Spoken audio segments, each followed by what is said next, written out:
And as always, I have great guests here to bring you fabulous information to help you in every area of your life, especially your business.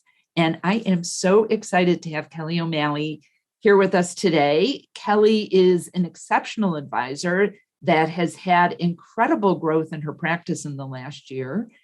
She'll share this with you, but she's been in business for quite a long time and really had a breakthrough year. And I think this is such an important topic because it's easy in our businesses to get to a level where we're kind of at a plateau.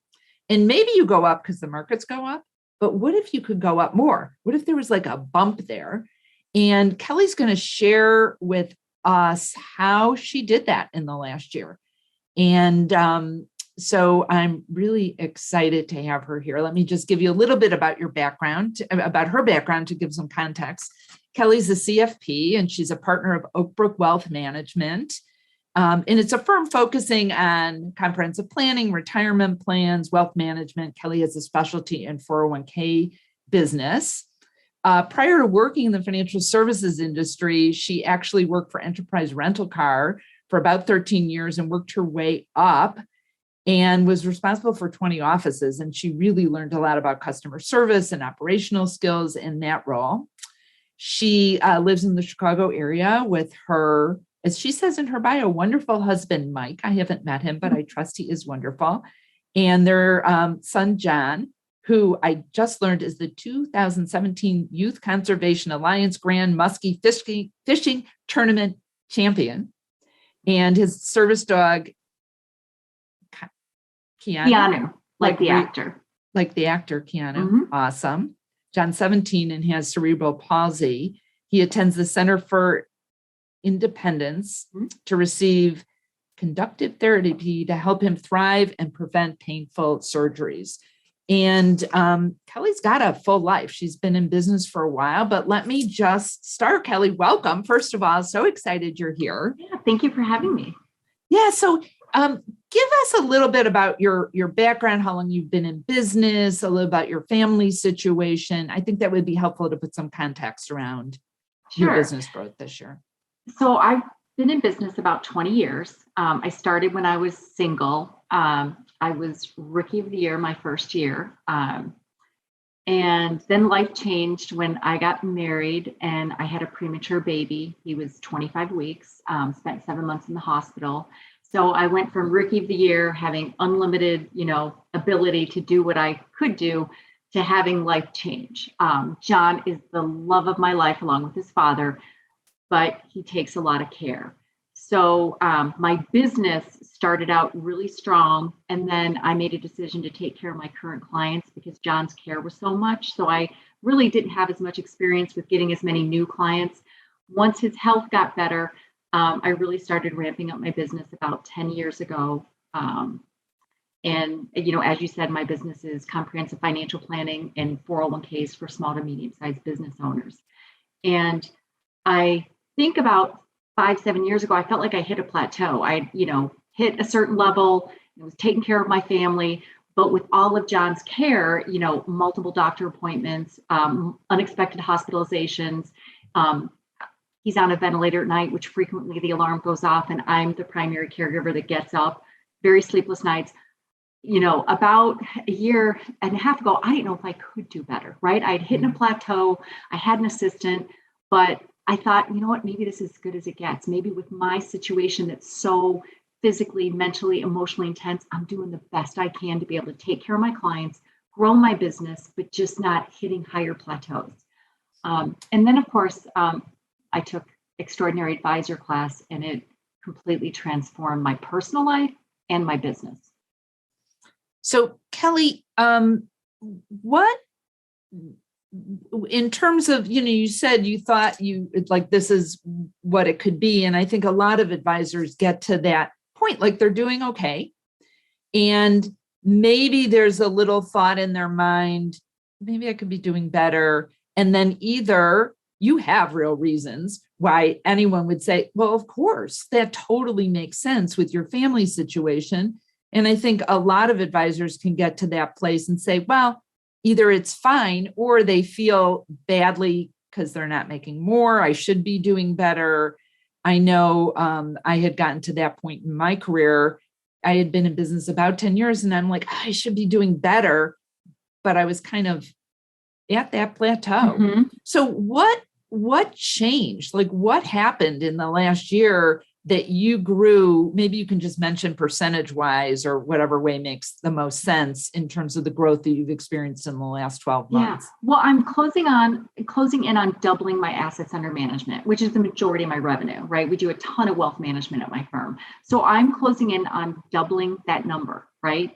And that to me is amazing. And I think what happened is, when you were talking about this class last fall, I had some profound inner voices telling me to take this class. You were speaking about, you know what, one of the goals in this class is if you have a block that you either know about, or maybe you don't know that you have a block towards keeping you back from your full potential, this class is going to help you uncover that. And we're going to help you, perform at your potential level. And I had this inner voice when you were talking that was screaming, take this class. And then you mentioned you're going to feel at the end of this that you're going to feel like the universe is conspiring to help you reach your goals. So it was weird that I knew what I needed, my intuition, and it was screaming to take the class. And I think the transformation I mentioned this, it was more of a lifestyle change. It didn't just affect my work, it affected my personal life, my work life. I was kind of in a rut thinking, is this as good as it gets? Most days I didn't love going into work and getting started. I think the first change was coming up with a see what you want board, a prosperity board, vision board. It's called different things, but looking at it in a different way, devising it with things that don't cost money, things that do cost money, and really getting excited about what do I want this career to do for me? What do I want to do in my personal life? So it got me reinvigorated about my career and kind of what I want this to do for me, and then reinvigorated about what I wanted to do in my personal life. So that got me more excited about everything. Well, Kelly, I want to interrupt you for 1 minute. So those, for people that aren't as familiar with a vision board, or like I call it a prosperity picture from my book, you call it a see what you want board. Is that right? Mm-hmm. Yes. Yeah. So explain what like actually that is, and maybe a little bit about why you think it was helpful for you. So for years, I would come up with the typical, what's my GDC goal? What's my assets under management? What's my commission? And you'd put those numbers up there and I would rarely reach, right? I would increase, but they didn't mean anything to me. I think the difference is when you have a board, it's in my walk-in closet versus the old one was in my home office that I never entered ever. So I saw it all the time. And when I sat down and I put it together, I'm very visual. And so I cut out pictures that excited me, like getting a new van for my son because I was afraid to drive in the old one, getting a new service dog because my son's service dog had passed away, like things that just made my heart sing, going on vacation to my son's muskie tournament. So it was all about, what do I want to do? Not just with work. It was more like, what do I want to do in my personal life because of work? So it wasn't even kind of numbers related, right? I want to be able to help more clients so I can help them and help my family. So I think it was just making it more personal, making it more real, making it more motivating. So when I look at this twice a day, when I get dressed and I come home, I kind of visualize one goal every day and it gets me excited. I'm like, oh, wow. Yeah, that's right. In February, we're going to have our 18th wedding anniversary and this is where I want to go. So I think it was just making what my next level of performance would be, what is that going to do for me personally, for my clients, for my family? So it was just more real, more connected. Yeah. And I just want to unpack a couple of things there, because clearly it's the visioning part of it that I'm using a different part of your brain to picture this. But what you also said that I think is so important in terms of goal setting is not just looking at the number part of it. That's really a benchmark. That's a way we know that things are in a way to keep track of things, but it's typically not a goal. I know this was the case for me, and it sounds like it was for you, that's motivating for people. But what you said was you had a big why. Like it was to do these things for your son and your family, to serve your clients. And my experience has been is when there is a really important other people benefiting from our goals, that they happen much faster and much more easily. So I didn't want to kind of step over that. That's great. So that's one thing you did was create your see what you want board. And again, it's a board with images, and you put it somewhere you could see every day. Mine's up on my wall here. I have a copy on my phone, but it's to remind us. And it's just to be clear. Did you just look at it and then not do anything, or did you take some action?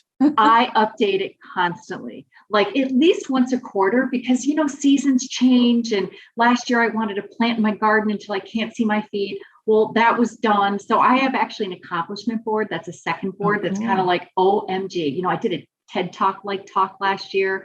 So yeah, no, I'm always increasing it, or I'll put something up there and I'll be like, oh, I really don't want that tennis bracelet because I kind of have a nice one right now.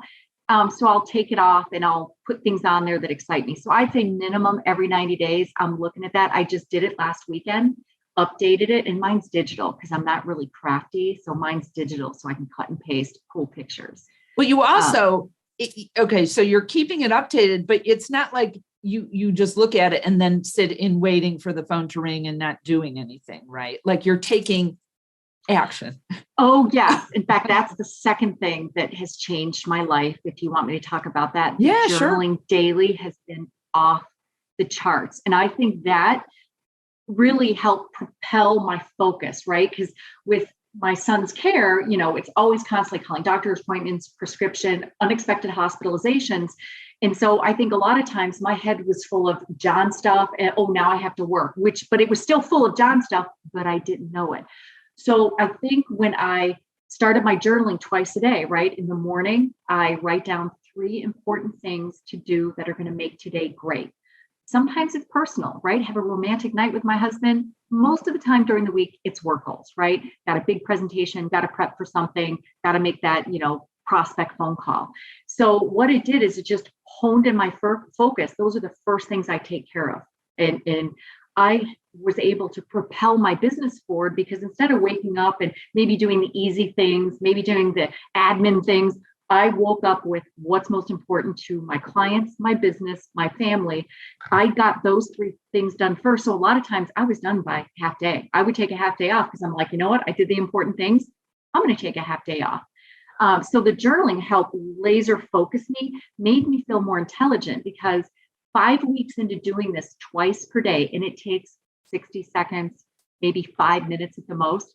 5 weeks into it, you start to get in this mind space where your mind is now trained. So I would wake up and I would be so excited to jump out of bed because by 5 weeks, everything you're writing down that would be make today great, the 3 things, you're actually accomplishing 99% of the time. So now I'd wake up, go, oh, all right, now I immediately would know those 3 things because I knew I'd get them done. So it was highly motivating to just see my sense of accomplishments, the 401ks I was getting, the clients I was closing. So I think that was the day-to-day laser focus that made me feel like my IQ went up. Strangely enough, I felt a lot smarter because I woke up, I knew what had to be done. I finished it in a much smaller amount of time. That's so cool. And then you're using the 5-minute journal, Kelly, is that right? Yes, because I love the twice a day. What are the 3 things you want to do? And then I love the accountability because to me, I'm a type A. So when you go, okay, these are 3 great things that would make it, and I look at it and I'm like, did it. Or, okay, well, I wish that would have gone better. So that's not going to happen again. So that's what I wish I would have done. So it really trains your brain. And if something could have gone better, then you're like, all right, I'm not going to sleep in anymore, until 5:15. I need to get up at 5. So it just, like I said, it just has you perform at a higher level on a day-to-day basis. It's amazing. So the 5-minute journal is something I've been using for, I don't even know how many years. And what I love about it literally takes 5 minutes. I do some other kinds of journaling as well to help in my creative process. But the 5-minute journal, you can get it at Amazon. I've been buying it through the company that makes it now. It's called Intelligent Change, because I like them. They have awesome customer service and I rather go directly through them. But so for those of you listening, this is a super easy way to get into a practice of journaling, focusing on what you're grateful for, getting clear, as Kelly said, So thanks for sharing that, Kelly. Good. So, so what else have you been doing that has made such a difference in your business life and your personal life? I would say that the last thing is, because a lot of times with John's health, sometimes you're in fight or flight. You know, just things will come up, and it's a stress. You know, his life is maybe at risk. A lot of things can go on when you have it. Basically, we have an intensive care unit in his bedroom. So probably one of the more profound things that has also had a tremendous impact is meditating. And I'm a type A, and I have a lot of responsibilities, so I can't do it for an hour and a half in the morning, right? Like some people say you should. I actually take 3 breaths. When I wake up in the morning, I don't grab my phone, right? That's like, I can't do that. So when I wake up in the morning, I'm still in bed. I take 3 breaths, one to kind of just focus on my breathing and clear out my head. The second one to relax my entire body. And the third one, I ask myself, what's important to do today? So I pretty much have my 3 items that I might do 3 or 4 segments of those 3 breaths. So when I write in my journal, I've got everything. And I'm trying to tune into my intuition, right? So I'm trying to say, okay, well, I know I had these 3 things. Is there anything else that's important? And a lot of times I will get this thought and I'll be like, oh, okay, well, I better do that today. So that has helped me hone in on making sure I do those 3 important things. But more importantly, what I didn't realize about my day-to-day practice, because I have such a condensed time with John's care, I have found by taking the 3 breaths before I prepare for a client meeting, before I do a client meeting, that I didn't know this, but my head, I was probably only using 50 to 75% of my brain throughout the day because I had so much clutter going on because of John's medical care and stuff. So I find when I do my 3 breaths, it's like a snow globe where I have all these thoughts going on, and that was my head. So when I do the 3 breaths, all my thoughts are calmed and I have 100% of my brain's capacity. So I am preparing for complex appointments in half the time. I am having meetings that take maybe 50% less because I'm more efficient, I'm thinking more clearly, and I don't have any clutter. So when I go to focus on something, it's 100%. It's not 50, so now it takes me an hour to prep for a meeting. It might take me 30 minutes at the most. And I'm finding I'm getting more complex situations. I'm getting more complex clients. So the meditating has made me more calm personally, professionally. I've got this overwhelming sense of abundance because you slow down time, I find, when I take 3 breaths, and I'm able to do things in less time. So I've given myself more calm, more peace, and more space to do the personal things I love. So it's been off the charts for somebody who lives in fight or flight before I started taking my 3 breaths. Now I'm much more calm, much more focused, and I can get things done in half the time. So I think one of the reasons why I've paralleled and broken through, and I'm almost to the point where I'm doubling my assets, is because I've created more space in my life, because I'm the stuff it used to take me, it's taking me at least half the time.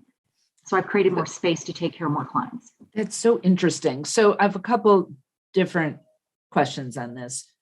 One is, so you have clearly, probably then most of the people listening to this are watching away from, well, we'll just call it complicated or busy life. Mm-hmm. We all are busy, but how did you start, sometimes, especially this time of year, people are thinking about like, how do you institute a new habit? Like, how did you start to do these things on a regular basis to have them make a difference? Because sometimes people say, oh, I tried to meditate and then I got busy with something else, right, or I did it for a short amount of time, but you've made these part of your regular routine. Yes. How do you think you did that? I think the class helped because it's 7 classes. So I had aha moments in each class. The vision board, I had done a vision board in 2006 from the Oprah show, and I still had it in my home office, hadn't changed, hadn't been updated, and I was just laughing at it. Because the way you do your vision board, the prosperity board, that you do things that you want to do that don't take a lot of money, it just really, it excites you that much more. Plus you have all the goals. So I think it was the aha moment was seeing it in my my bedroom every day and how exciting it was would make me think of more goals. So then I'd update it. So it was more, the aha moments took place in the class for that. And then doing it every day, I realized the value, and then updating it was a no-brainer because I'm looking at it going, oh, I want to do that. Mike and I were talking about, going to Ireland. The journaling was another aha moment. I'm in the class and you actually practice all this stuff. So as we were practicing journaling, I realized the epiphany I had when I wrote something down, how much more I wanted to do it. And it built my commitment that I'm like, I got to start journaling. I was still in your class when, I'm sorry, Ellen, but I did take my smartphone. I went on and I bought a journal at that point because I was so excited because I had an epiphany in the meeting. I'm like, because you're practicing everything you're helping us with. And the meditating was another class where I was an example in the class. Hey, if you have a tough appointment coming up, let's talk about it. How would you prepare it? So you took us through the 3 breaths, what's most important to prep for the client, anything else, how do you visualize this meeting ending? That afternoon it was the next day I had this client appointment. It was almost an instant replay on the visualization I did in your class. It lasted 30 minutes. He is a C-suite client. He likes things quick. He's very fast. Kelly, what do you want to get out of this, Mr. Client? And he basically threw up everything that he wanted to get out of this meeting. So I had exactly what was needed to help him out. So I think it was in the class trying it out and then actually having that client where it was just, it just changed the way I prepped, changed the way I did my meetings. So yeah, I think it was practice management and then doing the role playing during the class that just basically I had epiphanies. I'm like, I got to do this. Well, and you had success from trying it, because I think sometimes we can do things that if we don't feel, I'm at the moment doing a cleanse, like a 5-day cleanse, and I'm just hungry. And like I know at the end of 5 days I'm going to feel better, but it's hard in the middle of things if you're not getting a lot of reinforcement right away. So I give you a lot of credit for that. Also, this idea I think is important to focus on, that you said, who has an hour and a half? First of all, I don't know that many people are telling people to meditate for an hour and a half in the morning, but sometimes you'll hear, there's that 20 minutes, that's kind of my practice twice a day. That's a lot of time, but you're saying that it can also be these micro practices of just 3 breaths, which I love that you're bringing that up and that there's really big results from that. And doing multiple segments, because I may not have all my answers, or if I have really complex program, if I meditate for 5 to 10 minutes, and sometimes I will on complex presentations that I'm preparing, it takes 10 minutes to meditate, to think of, because it's your intuition, you're kind of also tuning into, what do I need to help this client the most? What do I need to communicate why I think this is so valuable? How do I visualize this meeting ending? So what's happening is, I'm taking extra time and doing my 3 breaths and maybe 4 or 5 segments that take 5 to 10 minutes, but the results of how efficient I am and how much better I'm communicating complex thoughts and programs, that it's almost like an investment, right? You bury a seed, it turns into a tree. You do these little 3 breaths and it's exponential, the payoff with clients, with client phone calls, with results. I still am in awe of my results, that I'm like, who would have thought? With everything I've going on, many people don't work outside the home when they're a primary caregiver. Yeah. But I'm running a thriving business that I've hired a second person now, a second assistant. So it's growing exponentially. I love also, and you started this saying that you trusted your intuition. There's this idea of trusting our gut. I don't think people rely on it enough and really listen to it, because I think it can be such a great like GPS to get us going in the right direction, or even thinking about who should I call today? Like what's most important? What would they, who's at the top of my mind? I know when I had my practice, I would be thinking about somebody, and if they kept coming to mind and I didn't call them, and invariably they'd call me. And then I'd be like, oh, I should have called them first. And it got to the point with my team in the office, if I'd be thinking about something, Sandy, who worked with me at the time, was like, you better do that because you're on with that. We all are. It's not like, Mhm. I think we all have this, it's kind of like a radar system that we don't always listen to. So you've mentioned that several times during this, but I'd love to hear that you're actually incorporating it into, it's really a business strategy for you. Is that right? It is. And it's kind of when I take those 3 breaths, I'm tuning into it, or I'll have thoughts like, I'll think, oh, I need to call this person. I haven't talked to him in a while. And sure enough, they're like, Kelly, I was just thinking about you. I need this. Did you offer anything like this? I'm like, yeah. And, you know, also part of when I was going through COVID, after I started taking your class, I'm like, you know what? Something tells me to go through my referrals. I get a ton of referrals. I have an email of just referrals.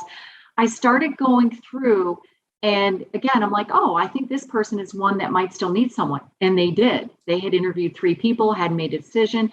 So my intuition to take your class was so loud. It's probably the loudest intuition, one of the loudest I've ever had. And since then, yes, I try to use my intuition. It comes to me, call this client, do this. Even when I hire someone, I mean, when I had, 4 or 5 good candidates, when I interviewed this person, I listened to my intuition because I have 2 amazing support people and they are both off the charts. And they're going to help me get to my next level.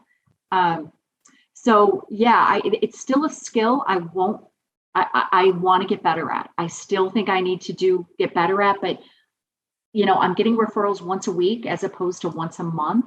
And I think some of that is intuitive, that when I'm working with people now, I'm doing a better job of, hey, I'd love to help people. I don't advertise, right? I'd rather work with you and help you. And then if you know of anybody that you think I could help. So it is a skill that is astounding. And I still feel like I have probably 5 levels to go to get it at a higher level, to tune into it more. Yeah, I think we all do. That's so awesome. And I love that you're really using it as a business skill, because I don't think it's talked about enough. I know that in the combo of the meditating being calm enough I think what the meditation does, at least for me, is it calms those thoughts down enough that I can hear my own good intentions. Because I think it's like our intentions or our intuition, our gut is talking to us all the time, but it's so noisy that we just can't hear. Right. That's a great just can't point. hear it. Yeah. I just had this visual of my husband having his phone out, reading something, and sometimes with the video, the TV on, and sometimes the music on. And I wonder why he can't hear me when I'm asking him a question. But I think that's what life gets like, especially now. We're getting bombarded. So yeah, I just love that. Kelly, any other things that you think would be helpful for advisors to think about if they're at a plateau and they want to break through the next level, or any other things you've put into place, mindset changes, or anything you think would be helpful? I would just say, when you do these things, the sense of abundance, you work on your gratefulness, you focus on things that you're thankful for, that has just that sense of abundance where I'm not worried about my business. I'm not worried about my family's financial situation. And I was never overly worried because I'm a responsible certified financial planner, but the sense of abundance that you're just like, wow, you know what? I'm going to help as many people as I can that I'm skilled to help, that I enjoy helping. So I think just that sense of abundance comes by doing these 3 things. And it has given me this overwhelming sense of abundance that I can do whatever I want. And my family and I can do what we want, and I can help people. And giving back is another thing. I think, I've increased my charitable stuff I'm trying to do it every time I have an increase in income, we're trying to give more away. And that's something that I think leads to that abundance too. When you help others, you help everyone, right? You're helping the world be a better place. So that's something that we've kicked up. We've always been charitable, but I think that's at a higher level because I put doing better with, okay, let's get them hand in hand, not lagging. They should go together. I love that. And I actually was having this conversation with someone yesterday, because you can get to the level, especially in, as a financial advisor, you're making good money. And like, well, it's fine. Like, why do more? And that may be the beautiful reason. How many more people can you serve? If you had more money, could you give more money away and make a bigger impact? Yep. Maybe it's not just so you're going on these, President's Club trips or whatever it is at your Yep. firm, or even if they're, some of you may not be at firms that are doing that. But I think that's the why that people can have. And I love that. And I believe in this virtuous cycle of what you put out comes back to you, even with your energetically with referrals, but also with money. It's I'll pull this out if I can quickly. Generosity precedes prosperity. Just something I've always believed in. You're like exemplifying that. And I love that you and Mike have that as one of your goals. Kelly, you are an amazing human being. I am so grateful to have you in my life and to know you. And I love just hearing about all the people that you're impacting in such positive ways. Thank you so much for being with us today. Sure. And thank you for having me. And thank you for everything, Ellen. And if anybody wants to get in touch with me, they can find Kelly Ann O'Malley on LinkedIn. That's probably my best one to connect with. What's your middle initial? Kelly Ann. Yeah, Kelly Ann O'Malley. Okay. Yeah, Kelly Ann O'Malley on LinkedIn. Find Kelly. And thank you, each and every one of you, for watching and being here today. Again, my name is Ellen Rogan, and you can find out more about me at ellenrogan.com. And hopefully this will be up again soon. We had a little bit of an issue, but if you go to ellenrogan.com/horse's mouth, you can download my special report, What Extraordinary Advisors Know That Others Don't. And there's more information about me and my programs on my website. But my wish for each and every one of you is, amazing breaking through success as Kelly's had. So the question to ponder today is, how big of a positive impact are you willing to make? Remember, be great and create great every single day.